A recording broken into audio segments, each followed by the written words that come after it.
Hello, guys, and welcome to the new episode of Automated Seller Podcast. Today, I have a new guest, Eric Martindale, a CEO and a founder of Elite Commerce Group, which is the Amazon agency. Hi, Eric. How are you?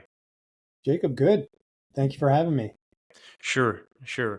So, Eric, first of all, maybe you could introduce yourself to the audience since it's our first podcast together, and then we'll directly jump also to your company. I would love to hear basically about your services, what you guys doing. So, first of all, yeah, Eric, tell us who are you and what's your background, basically. Eric, again, from founder of Elite Commerce Group. We're a full spectrum marketplace management agency. So Amazon, and we're actually on 26 marketplaces as of right Okay. now. We do at least some kind of work on 26. My background, actually, most of my adult life I spent in the Marine Corps as an officer, and then transitioned directly into this agency. Crazy. How did it happen? Well, it is definitely an atypical story, but I while I was still in the Marine Corps, in between deployments, I would kind of play around with e-commerce, and that was way back 2009, 2010. I wasn't doing Amazon. I was actually doing some things that probably aren't even worth mentioning, but flipping between different channels that were popular back then. So when I got to the point where I was getting ready to get out, I had about 3.5 years where I was in a non-deployable billet. So, most of the time when you're in the Marine Corps, you're deploying, or you're getting ready to deploy, or you're just getting back from a deployment. But I had a good solid 3.5 years where I was stationed at a university, and so that hobby that I had in e-commerce, I really started doubling down. And by the time I got out, I think I was doing, it was several $100,000 a year in sales, which, So today you you would had look your at that. own, like you were just selling online, right? Did you sell on Amazon or you had some e-com store like on Shopify? At that point, I was selling only by agreement, so didn't have my own product. I had partnered with, a couple of brands, and I was selling their products on Amazon. I did some eBay and a couple, messed around with a couple of other platforms at the time, but it was enough traction to say, all right, I can do this. When I get out, Got it. I can transition into a full-time role. Got it. And basically then you said that you started part-time like Elite Commerce Group, which is right now the agency, but obviously you said that you started first selling on those stores, and how the whole transition actually started to happen for like the agency work. So did you have some friends who asked you for help also by selling, or how was it? That's a good question. In fact, I don't know if I've ever been asked that question before, but it is also an interesting story. I knew I wanted to transition into CPG food. That's just where I wanted to be. What is this CPG? Could you? Consumer product Okay. packaged foods and snacks. It's just the space, the category that I wanted to be in. And we got to a point where, now remember, this is, earlier on in Amazon. There are some massive players now, and So they're, how many years house ago was it? Which year? around 2000. Let's just say by about 2017, Hmm. I had a couple of people working with me, and we're about the third largest food seller on Amazon. If that sounds impressive, back then, food was not a very good category to be in. It was just developing. There were not many people that would buy there. But the long and the short of it is, I had there was a brand owner that reached out and said, "Hey, can you represent me? Can you help me figure this Amazon thing out?" And I said, "No." He asked again. I said, "No." And at some point, I started giving him tips, because we were doing the SEO at the time. Really, I was doing it. I had a couple people helping with some things. And, I was kind of coaching this guy. He was 22, owned a brand, and was just trying to figure it out. Totally I would say in over his head, but he was a brilliant guy. And eventually I said, you know what, I'm just going to do it. And I charged him a very little amount and then wrote it off every month for a long time. Hmm. And today that's a $40 million company. And that 22-year-old guy is, I think, 29 and Awesome. still with us, still my first client, one of my best clients. And um, he really, that experience with him, I just said, all right, I'm doing this. And we hit the gas and just started adding people over the years. And yeah. That's awesome. So, what kind of services do you serve? Not only him, but like overall at the moment at your agency? Because you also said that it's not Yeah. only Amazon. I actually, while doing research, focused mostly on Amazon, but obviously we can talk also about other marketplaces and additional services. Yeah, I mean, Amazon's that 900-pound gorilla, so it definitely makes sense to focus there. What we do, we're full spectrum. So if you have to do it in e-commerce, we do it. Behind that wall is a warehouse, so we do fulfillment and prep. We do SEO and uh, advertising. We have a development team, so we'll do some custom integrations for existing clients. It's not something that we sell. It doesn't really make sense for us to sell it, but when we have a big client with thousands of SKUs, sometimes we'll connect to some marketplace API and do a little bit of work that way. So pretty much anything from start to finish, we do it. We're doing it for somebody. Hmm. Got it. And what other marketplaces do you like? The second largest marketplace that you help with is. Um, I, I I will tell you it's Walmart right now, Hmm. but I want to make a quick point here and say that it was Bed Bath and Beyond before they went under. Hmm. And we lost nothing except for sales and some sales for some accounts that we managed. And the only Hmm. reason I'm making that point is brands do need to be experimenting, because there are marketplaces out there that you'd never know are just churning out tons of volume. And if you don't experiment and you don't branch out, you don't have an omni-channel strategy, you're never going to know that. But Got right it. now it's Walmart. Sure. Especially, yeah, that's actually really nice that you also focus on Walmart. I had some guests here before who are working, like running fully Walmart agencies. Like they only focus on Yeah. Walmart. And I had a really nice conversation with those guys. And I wanted to ask you actually, I mean, I asked them, but obviously it's their focus, so they have to say those things. But I'm really curious about your opinion on Walmart. What do you think will be the future of it? Do you think it'll be as big as Amazon, as they are really growing? And I'm seeing more of the Walmart service provider, even some tools on the conferences that I'm going. They are usually all the Amazon conferences, but for some reason, even there, the more interesting topic right now, not more interesting, but more frequent topic is Walmart. So what is your opinion on that?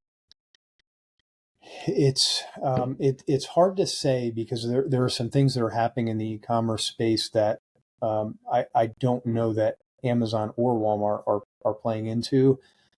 Walmart is an interesting animal because you can do really, really well there if you're in store. So if you are in store in Walmart, you can actually drive in-store sales through their marketplace platform if you Oh, great. advertise there, which Hmm. is an incredible opportunity. We have brands where they've grown their in-store sales, significantly. That's a major part of their strategy. If you're not in store, you have to be really careful, because I don't want to say most, but a lot of Walmart shoppers are cost or price shoppers. So not everything converts super well with Walmart, but in terms of they're clearly coming to play.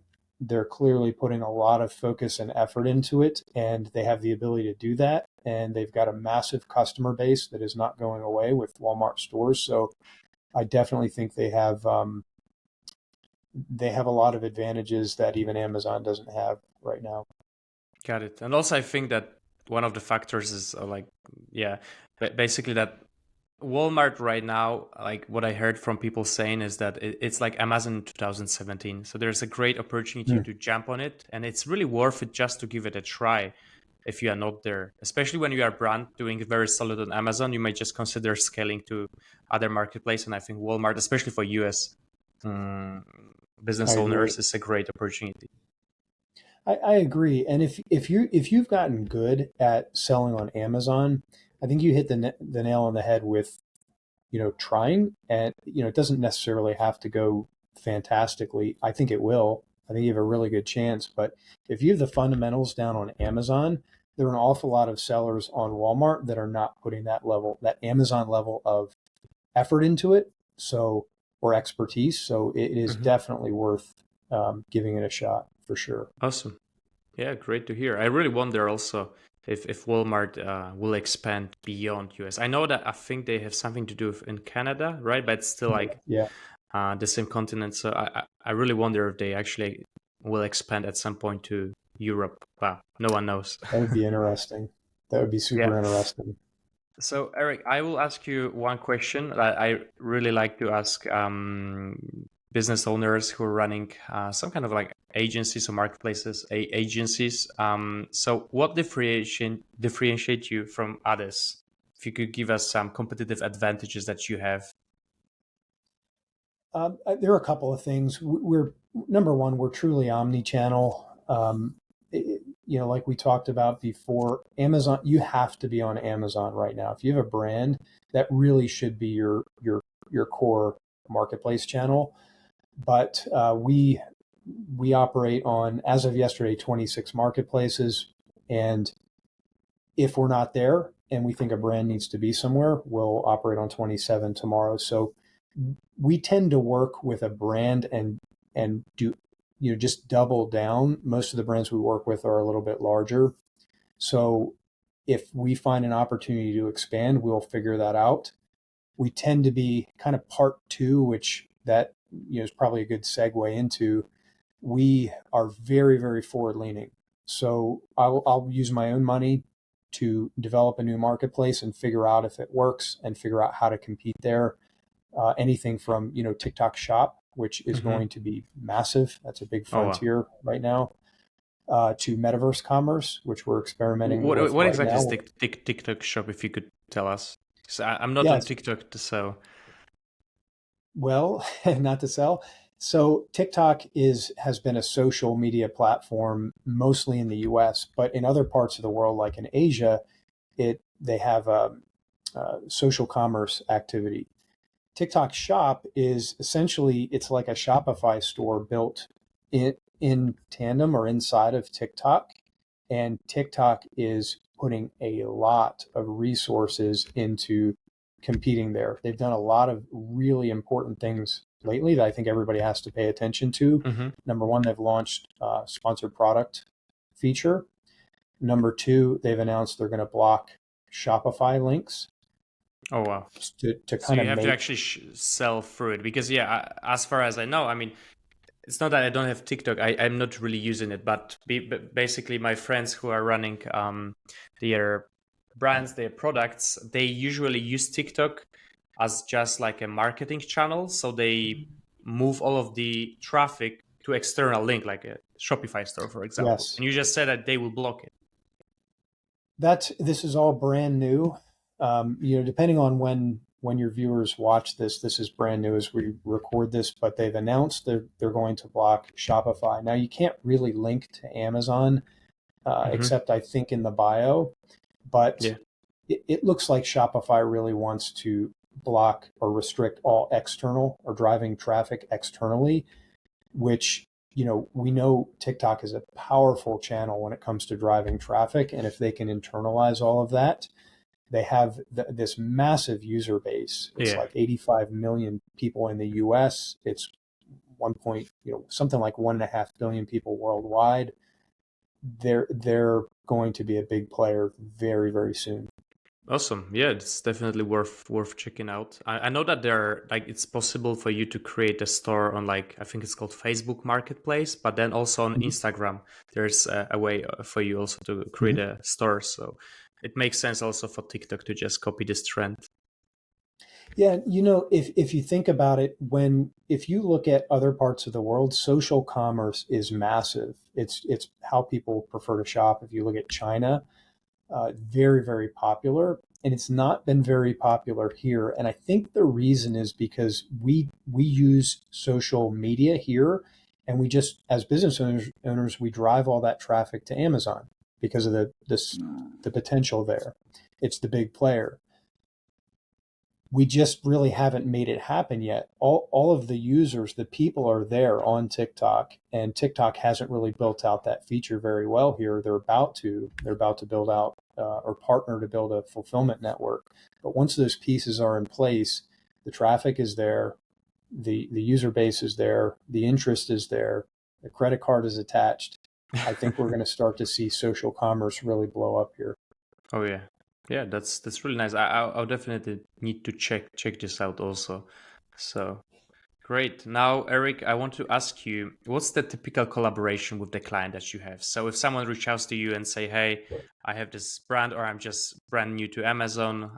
Before maybe I've been selling in retail stores or like just in Shopify." What do you do with the clients? Well, because we're full spectrum, we can do anything. And what I like to do is say, what do you, especially for established brands, what can you do and what do you want to do and retain? And then what are your gaps? And kind of hash that out a little bit. There's zero reason why I have to take a single product that works exactly a certain way and jam every single brand into it. So if we have a brand that says, you know what, we're really good at copy, like that first account that I mentioned to you, they've gotten really big, and they have an internal creative team, so they do all their copy now, and we manage their advertising and some other things. It really we're custom fit. And if it's a smaller brand, I will say we don't usually work on a monthly basis. We'll do one-off work. We'll take an account, we'll overhaul some things, we'll re-optimize the main images, but I can't really, we're not the $500 a month agency. So I'll usually be honest about that up front and say, you don't have the potential to absorb our costs. So here's who who you should be working with, or we can overhaul some things and send you on your way with a plan. Got it. We're very modular, very custom.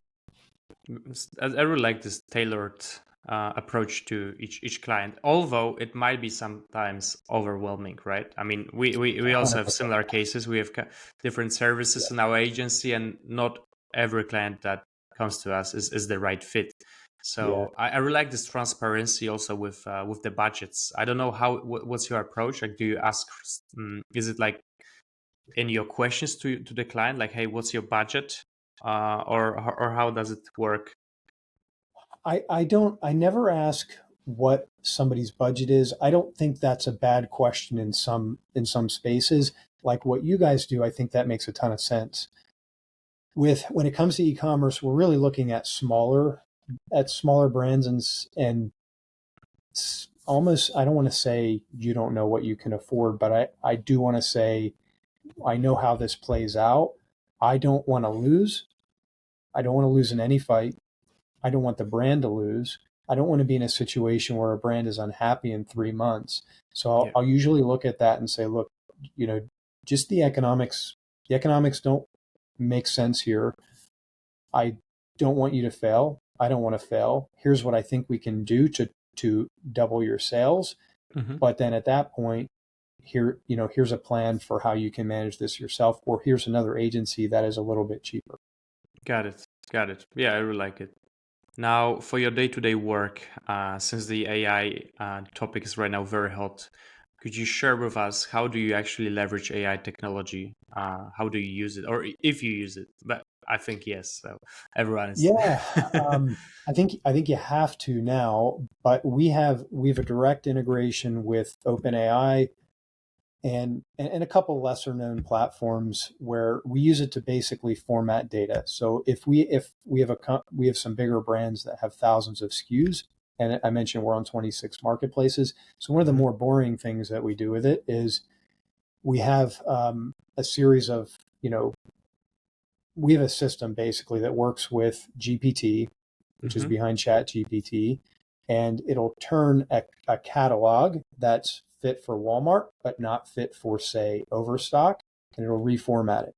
So rather than paying somebody, to go through 8,000 SKUs and rewrite all the titles to be compliant, will, and that's just an example I pulled out of nowhere, but there are marketplaces where it just doesn't fit. They have very short title requirements, or they have different bullet requirements, or they want certain things up front in the title. So we use GPT to reformat those so that we can take 8,000 listings that work here. It's really custom work, right? That you're leveraging AI. I was curious more about the tools that you're using, like already Oh, build one, right? Especially, I mean, no, this is also like very nice answer. It's just not so many agency founders that I've asked are actually leveraging AI in this kind of way that you do. I really like it that you have the your custom processes. You actually figure out how you can leverage the AI technology on your own, which is great. Like we also have done it. We built some integrations also internally. So we have like integration of ChatGPT through Slack. I think we have some AI agents. We also have our company wiki. Like we feed the AI agent with it, so we can directly ask the questions, and then it's just saving so much time. But I wonder what tools, like ready tools, and especially in like marketplaces space. So maybe for Amazon, for example, like in order to run ads, do you use some well-known software solutions, or you also do it somehow custom? we don't do.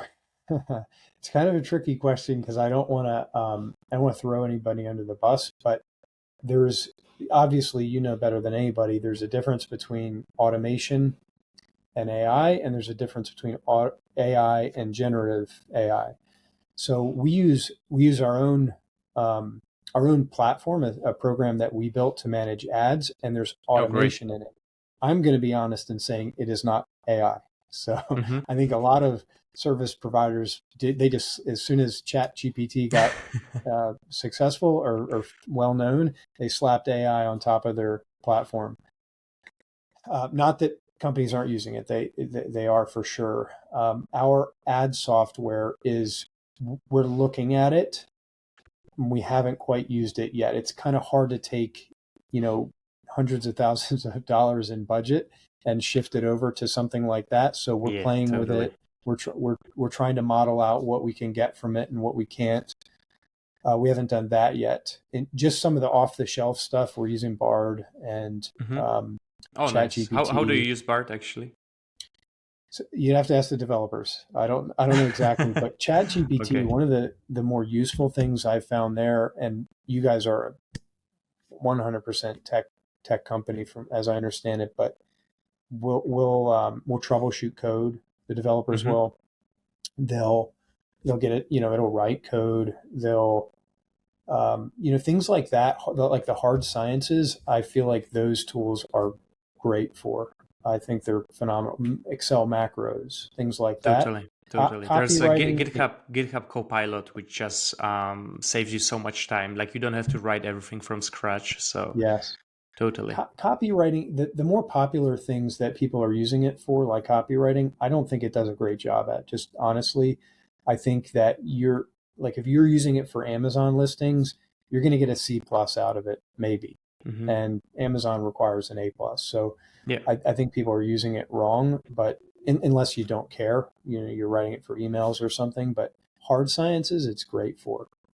Yeah, I had some conversation also with especially with copywriting agencies that they only focusing on writing SEO listings for Amazon. So and they said that no, that ChatGPT won't write you a great copy. Like it currently it Agreed. sucks, but this is mostly because of the data. It doesn't have Yes, it doesn't have 100%. connection to the data. So It's dated. once you actually start using it properly and you connect it and feed it with the proper data, with a proper keyword research, then it's a different story, right? But also Yes. from for translations, they said that right now AI is not ready for translation the listings properly. So this word is still like I think in a very early stage, but in my opinion, it's just a matter of time. It will change. 100%. The promise of generative AI is incredible. It's just we're not quite there through ChatGPT, I don't think, but I agree with you. I think in a couple of years, it's going to be behind every platform that we use. Every technology platform is going to have some kind of generative AI capability, and it's going to do good work. Oh yeah. So I, now, Eric, I have actually one more question for you, um, especially for the new people here who are actually trying to expand to marketplaces, maybe start their online business. What's your best advice for those newbies to start? Like, do you think they should start on Amazon? Do you think they should start on other marketplace? How they should start? What kind of resources they should consume? Should they go right away to agency like yours or others? uh, I've probably two pieces of advice, but if you were to ask me, what do you do on day one? Social media. Figure out your Hmm. social media game.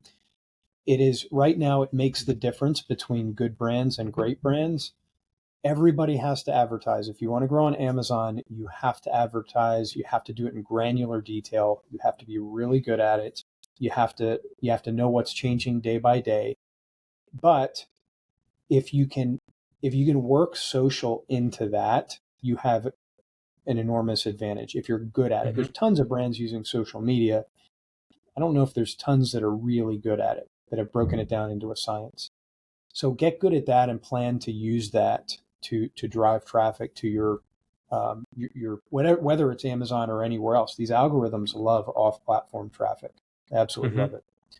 Awesome. Number two, I would say once you're established a little bit on Amazon, start playing around with other marketplaces. There, you would never know that we made um, a lot of money on Bed Bath and Beyond. I think in 1 month we did $1 million in sales, and you would never know that unless you got in there and started to at least test other marketplaces. I'm pro marketplaces like Bonanza. Nobody wants to sell on Bonanza. I love it.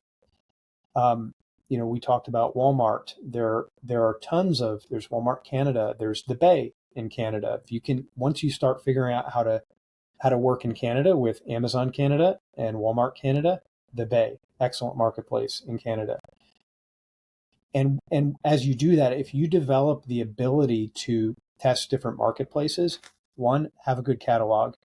Two, onboard new accounts and upload that catalog. Three, test some of the tools that you have on that catalog on that marketplace. It's just one, two, three, over and over and over again. You're Totally. not gonna you're not gonna be super successful in every marketplace, but you're gonna hit that one or two or three where it's gonna surprise you and you're gonna do really well. And it's gonna be much less competitive than Amazon. Oh yeah, I love it, and I also have like one case study. I mean, it's just my friend. He actually sells on Amazon. He also sells on Allegro, which is I think it is the Interesting. most popular. It's like the case for Europe, right? So it's the most popular Yeah. marketplace here in Poland. Allegro. He actually sells there. He sells on Amazon, but he actually sells on foreign marketplaces, so like in Germany, Austria, and others. And recently, I think it's maybe a matter of 1 year, maybe 1.5. There was a huge retail store like Kaufland. It's something like a Walmart in US. It was like very big in Poland, in Mm. Germany, obviously because it's a German one. And then at some point, they launched the marketplace. Like I really didn't know. I went to one conference in Berlin. It was like Berlin Expo e-commerce or Mhm. something like this. So it was all about marketplaces, and then there was a Kaufland stand. And I was just talking with them because at some point we just wanted to reach out to them for some kind of partnership, and they just said that yeah, they launched the marketplace. You can now launch your brands there, put your products, and they expanded to Poland. Now they expanded, I think, to Czech. And he tried it. He just put some listings there, and out of nowhere, he just generated like almost 7 figure there, right? So it's Whew. definitely Yeah, worth that's how you trying do there. it. It's really worth trying and experimenting. Like I mean, essentially, what marketplaces is a place with the audience, right? So if there's no Mhm. competitors there, it's just free money, right? So as you It said, is. I really like your approach that you actually don't only do Amazon, also other marketplaces, because it just like if someone is not trying, then you'll never know. Yeah, 100%. And we have brands where they don't even know. We're just taking their catalog and we'll put it on our account and see if it works. And if it does, we'll say, hey guys, we have something for you, and we'll move them into a new marketplace. So Oh yeah. it's like you said, there's a sweet spot for every brand somewhere. And Hmm. you never, now if you're talking about 4 or 6 SKUs, you've got it, you're always going to have to do some work. But once you start to build out that catalog, there's a marketplace that's just a perfect fit for you. Oh yeah, and I So think it's similar with social media content. I always like this yes, comparison. So once you create, like, let's say right now, Reel, if you are not putting it on every possible social media, you're just yeah, losing it, right? So we yes, are using actually a software. I think it's called FeedHive.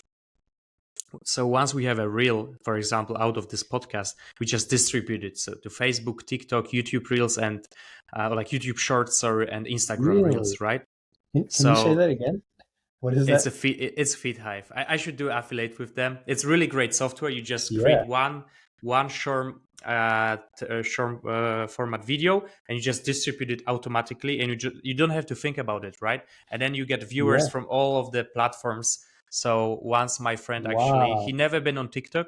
He only were doing like YouTube videos, and his video editor, he was just distributing his videos on all of the platforms, and suddenly he reached like 300k followers on TikTok without even installing it on his phone, right? So Wow. it's That is always incredible. it's always worth doing it. I mean, I come more from social media world, so I know how it works there, but I think it's kind of like similarity, right? Yeah, that's incredible. Well, I learned something super useful. Cool. Awesome. So yeah, Eric, thanks a lot. It was really great to have you here and hear your story, hear about how you handle also your clients work on different marketplaces, hear about TikTok store. This is like something very new that I will check out. And yeah, Eric, where people can find you, how people can reach out to work with you and the Elite Commerce Group.